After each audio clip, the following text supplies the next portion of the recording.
So a lot of people ask, why should I get an insulated garage door anyway? My garage isn't even insulated.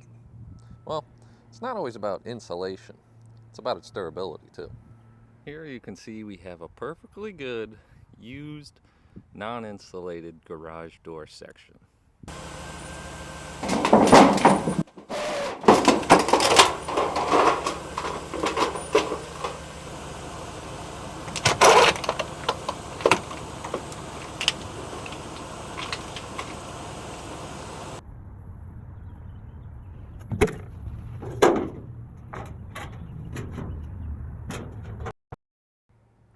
So which door would you rather have protecting you from the outside world?